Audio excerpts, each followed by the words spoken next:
Hello and welcome to Grey Dog FM. This is Dave Dog here. This is episode 6 of our Road to Glory save with Bradford Park Avenue in Vanarama National League North. We're in our third season and things are looking up. We are fighting for promotion, which is a big improvement on the first two seasons where we battled to save ourselves from extinction, of course. Going out of the Vanarama National League North would have meant the end of the save. And the big news is, after that run of 3 successive wins at the end of November, the board opinion of me was A+ and untouchable. So much so that I was offered that new contract again, and this time we came to an agreement. No pay rise, but 1 year contract after the end of this season, which takes me through to June 2026. We've got that contract extension in, but only if we get promoted. So it's a further year after that if we get promoted into the National League. Promotion wage rise of 20% as well. Club compensation required if somebody else wants me. They've got to pay 90%, which is 35 grand. So that will put off any other teams in our position. We're not in for moving to other clubs though. This is not a non-league to legend type save. This is a road to glory. We're with Bradford Park Avenue for the long haul. It might take a bit of time, but we're going to get there, I can assure you of that. So on to more pressing things then. Since last time when we lost 3-1 to league leaders Fylde, we've had some good results. First one, Brackley away. We weren't favourites for this one, and Brackley are around about there in the playoffs. We were 2-1 winners. We went behind 20 minutes to Ryan Hill, and just before half-time, Harry Lovick equalised. First minute of added time in the first half. Lee Angol'S then on a sub scored after 85 minutes, and we got a 2-1 win and got us back on track after that loss against Fylde. The next game, Kings Lynn at home. They were 4th in the table when we played them. Lee Angol'S was on fire. Hat-trick. A sub, 82, 90 and 90 plus 4. Blew away Kings Lynn and gave us a 3-1 win after they'd taken the lead after 72. So 9.4 rating for Lee Angol'S. Certainly what you would class as a super sub. He didn't stop there. The next game, Biggleswade away in the FA Trophy second round. 3-1 win. Starting this time, Angol'S, man of the match again, 8.5. We rotated the team a bit and it was a man standing in the striker position, Carter Denson, with 2 goals. First after 28 minutes, Biggleswade equalised after 33. Lee Angol'S then scored, making a start this time, 49 minutes just after half time to make it 2-1. Denson made it 3-1 after 64. Then Biggleswade had a man sent off 11 minutes from the end. We didn't manage to get any more. Despite pulling on all the pressure, going on attack, we couldn't get another goal. But 3-1 was enough to get us through to the next round of the FA Trophy. So then we had a tough game away to Gloucester, around us in the table, about 6th, 7th, and we drew 1-1. We took the lead again. That man Angol'S, starting from the left wing as an inverted winger, he opened the scoring on 21 minutes. They gradually forced their way back into it, Gloucester, and got an equaliser in the last minute, but a point was a good result there. Then we played Boston at home. Boston were mid-table, but they were showing us favourites for this game. I don't know why. The form wasn't fantastic. 1-0. We got a clean sheet, a rare clean sheet for us. If we look back, Matlock in October was the last clean sheet we got, and we've not had many this season, mainly due to the more attacking emphasis we've had on the games. And it was Hamed who scored. 6 games he'd gone without a goal. He was a winner in the 53rd minute. So that was 5 games without defeat. We then went to AFC Telford. This was the match we were supposed to be coming back for. AFC Telford, low to mid-table. We went down 2-0. Just couldn't score. Nobody playing well up front, although defence didn't play too badly. 2 goals in the first half. That's the way it goes with Football Manager. Sometimes you just can't score, and that's how I think the game makes you lose. So to today's game then, we are playing Scunthorpe at home. A very winnable game. Scunthorpe in the National League. They're just outside the relegation zone, and we've got a good chance if we bring our A game. So let's have a look where we are in the table then before we look at the team for today. We're just sitting outside the playoffs, a point behind Chester and Gloucester, and we've played a game more. Kings Lynn have slipped back and they're in a similar position to us, but again they've got another game to play, a game in hand on us. Fylde still top. Fylde and Spennymoor swapping positions up there, and Fylde have a game in hand. South Shields are not far behind, and we are 8 points behind, so it's not out of the question that we could get up there, but it would need a really good run. So no transfer news. Let's have a look at today's team then. So this is the team we're going in with today in this big cup tie against Scunthorpe. Macaulay in goal, Dunstan at right wing back on automatic, getting up and down that right side. Sams and Agbontohoma are our central defensive pair. Blake Tracy is left full back on defend. We've gone back to the 4-2-3-1 formation that the AI plays, and it seems to work most times. We've also changed back to the 3 at the back, more attacking system if we go behind later on in the game, but this one has proved to be the most consistent. In front of the back four, we've got Quansard, who's been playing well there as ball-winning midfielder on defend. Coming in today, we've got Harrison Hopper. We've made a slight change. We've dropped Finn O'Boyle and moved Truman further forward into the number 10 role. Finn O'Boyle, he's been playing okay, but not as well as he did last season. On the wings, we've got Lovick on the right. Lee Angol, the man of the moment, who's been playing really well since he came on a sub and scored a hat-trick. On the left side as an inverted winger, and up front, David Hamed. On the bench, we've got Sam Fielding, Alex Williams, Finn O'Boyle, Will Longbottom and Carter Denson. So a really attacking bench there. Got plenty of options to come on should the front four not fire today. Here's a big chance against Scunthorpe today. The advance tickets sold 611. Bit disappointing. I thought there'd be a few more than that. So we're in the dressing room. The team talked before. We're going to go with what the assistant recommends. The pressure is all on them.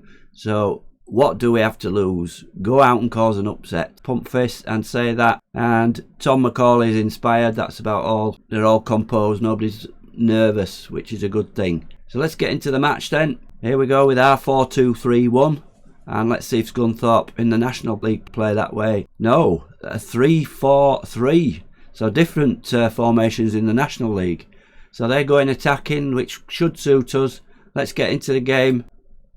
And we're away. No highlight for the kickoff. Nothing much happening in the first few minutes. And one thing, oh, here we have a Scunthorpe attack, but Sam's tackles there, but breaks to Sparks. And they're building up here. Keep them out, keep them out. We're keeping close. Shrimpton, we're attacking the ball really well here and keeping them back. Let's keep this up. The problem is we have started games like this before, and it doesn't last.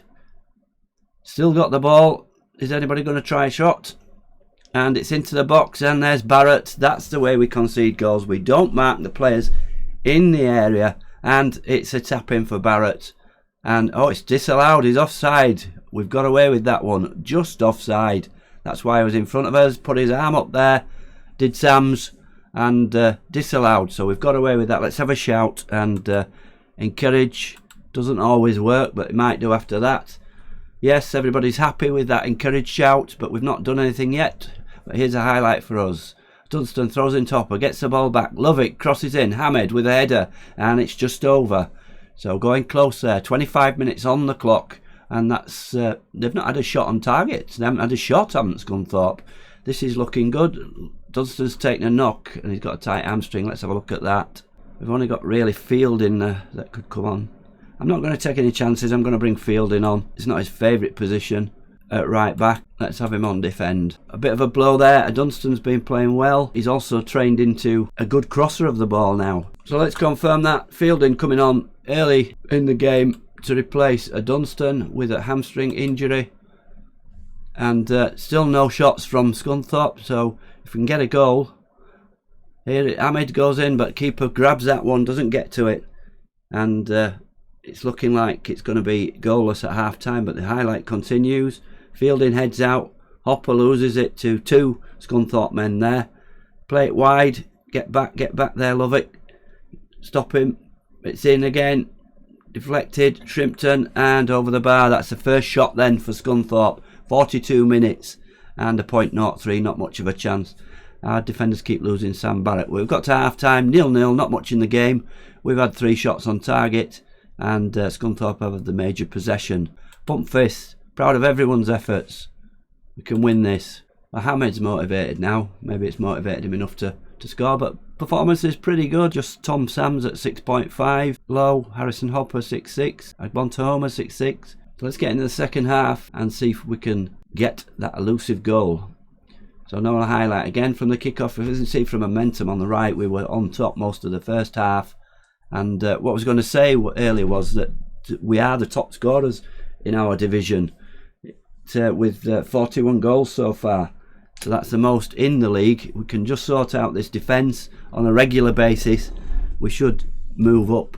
And nothing much happening here. Let's make some changes then. With 75 minutes gone, I'm going to bring Williams on. He's been moaning about not getting enough game time. I managed to appease him. Zala on support. And who was the other 6.6? Sam's. I'm not taking the captain off. Lovick. Let's have Will Longbottom on. He's been taken out from his left wing position due to the form of Angol. He's not played well on this right side before. We're going to play him as a inverted winger then and put him on attack. We need to get a goal. So we've got 2 on attack. Truman, how's Truman doing? 6.9. We're going to move him onto attack. So we're going more attacking for this final 15 minutes. That's our third and final change.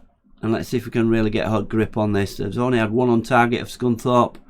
And the game's whizzing by. We have agreed to extra time, so it's going to go to extra time. Oh, but there's a highlight here, 2 minutes to go. And it's Scunthorpe with the ball, knocking it over the top, but too far over the top. If they play them balls, we'll be fine. You can see where they're struggling in the National League. They haven't really caused us many problems, just that offside goal. But that's a poor ball from us. And the highlight goes on as the rain comes down. For a change, Sams heads it. Truman, Angol. Come on, Angol. Show us some form that you have been. Back to Blake Tracy. We're building up carefully. Don't lose the ball. There's Truman getting in the box, heads it across. And Hamid's there in front of the keeper. 1 minute, just over 1 minute to go plus added time. And we've taken the lead in this FA Trophy game. And as usual, we go over to the opposition fans to rub their noses in it. And a great goal there. Blake Tracy finds Truman in the box, heads it on, keeper comes for it, Hamid nips in front, poacher that he is, knocks in the hopefully winning goal. And 3 minutes of added time, going through. Yes, we're going to win this, no extra time needed. We're into the 4th round of the FA Trophy. Hamid gets the man of the match and Truman gets 8.3 just behind him for the involvement in that goal. Not a great deal to shout about rest of the game, but a good defensive performance by all our defenders and keeper, and a good performance all round. But you have to say that Scunthorpe really didn't show much. 0.16 XG from their 2 shots on target. They had more possession as well. So let's see who we're going to play in the next round. The 4th round of the FA Trophy draw. 37 teams in the competition still, 5 replays to play. So let's see who we play then. Kingsley or Telford against St Albans. Enfield, they are the only non-National League team in it. Boston, they play. We're at home. Come on, let's have a good tie here. Home to Chester in our league. So I believe Chester are in the playoffs. Let's just have a look at that. They have 35 points from 20 games. A good tie at home. Certainly a winnable tie. And I think we're going to come back for that one next. Just before I go, there's a schedule change I'm going to make. We're going to drop back to 2 episodes a week now. So just Tuesdays and Thursdays. This will be for a couple of weeks until my other life outside Football Manager allows me more time to go back to 3 episodes. So just 2 episodes, Tuesdays and Thursdays. Hope you're enjoying the series, and we'll come back next time for that FA Trophy 4th round game against Chester. Thank you very much for watching, and I'll see you next time. For now, goodbye.